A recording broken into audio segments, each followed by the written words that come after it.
নমস্কার। আজ এই সুন্দর সকালে আবার আমি আপনাদের সামনে ফিরে এলাম একটা নতুন বই নিয়ে, জয়শ্রী সরকারের অনন্ত পথিক। এই কাব্যগ্রন্থটির থেকে আমি কয়েকটি কবিতা আপনাদের পাঠ করে শোনাব। তো জয়শ্রী সরকারের এই বইটি প্রকাশিত হয়েছিল 2006 সালে। তো শোনা যাক তার কয়েকটি কবিতা।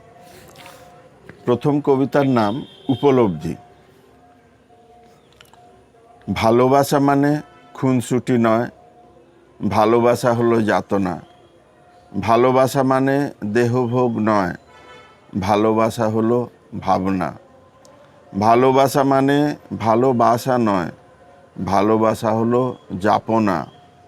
ভালোবাসা মানে সব পাওয়া নয়, ভালোবাসা হলো সাধনা। ভালোবাসা মানে শুধু রং নয়, ভালোবাসা হলো ছবি আঁকা। ভালোবাসা মানে চলে যাওয়া নয়, ভালোবাসা হলো ফিরে দেখা। ভালোবাসা মানে ডুবে যাওয়া নয়, ভালোবাসা হলো বেদনা। ভালোবাসা মানে ভেসে যাওয়া নয়, ভালোবাসা হলো চেতনা। ভালোবাসা মানে ক্ষয়ে যাওয়া নয়, ভালোবাসা হলো পলি পড়া। ভালোবাসা মানে ভেঙে ফেলা নয়, ভালোবাসা হলো সেতু গড়া। এই ছিল ভালোবাসা নিয়ে কবির উপলব্ধি। দ্বিতীয় কবিতা সদর্থক কবিতা। কবিতার নাম সদর্থক কবিতা। কবি, ঢের হয়েছে এবার ইতি টানো। সারা বিশ্বের নিঃশ্বাসে যখন বিষ, বাতাসে বারুদ, আকাশে আগুন, আর মাতৃসমা মৃত্তিকার নিচে ল্যান্ডসমাইন।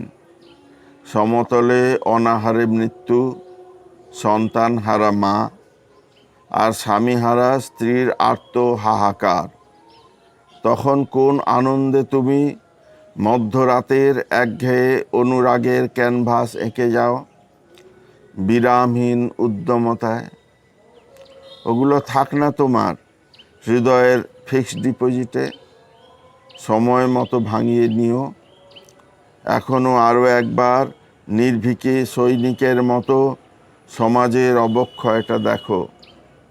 কেটো না গাছ, পারো যদি অনুর্বর জমিতেও বৃক্ষরোপণ করো। উড়িয়ে দিও শান্তির পায়রা, আর দিও এক মুঠো সোনা রোদ্দুর।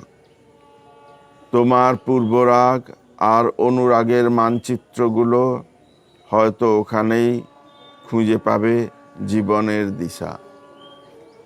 এই ছিল তার দ্বিতীয় কবিতা। কবিতার নাম ছিল সদর্থক কবিতা। আরেকটি কবিতা পাঠ করব। কবিতার নাম হচ্ছে আরেকটি সকালের জন্য। নিয়ম মাফিক মাথার কাছে রাখা ঘড়িতে অ্যালার্ম বেজে ওঠে 5টায়।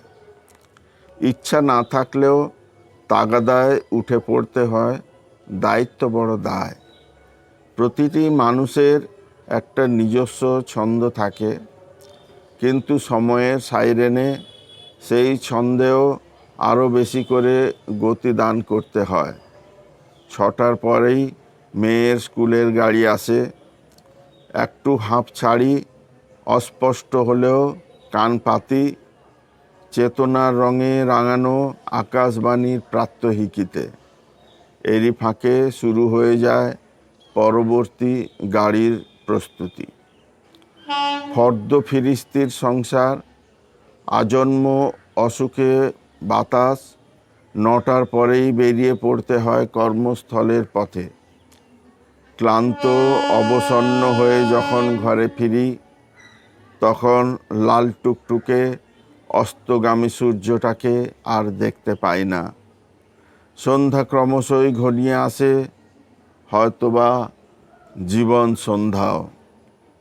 পুরুষ হলে হয়তো অবসন্ন স্বামীকে আপ্যায়ন করার মতো বধূটিকে পেতাম, তাও তো হবার নয়। তবু এরই মাঝে নিজস্ব আকাশটা খুঁজে নিই, যেখানে মননের গভীরতায় মেলে ধরতে পারি বিশ্ববার্তা থেকে পাশের বাড়ির নিষ্পাপ বধূটির আত্মহননের অ্যালবামটা।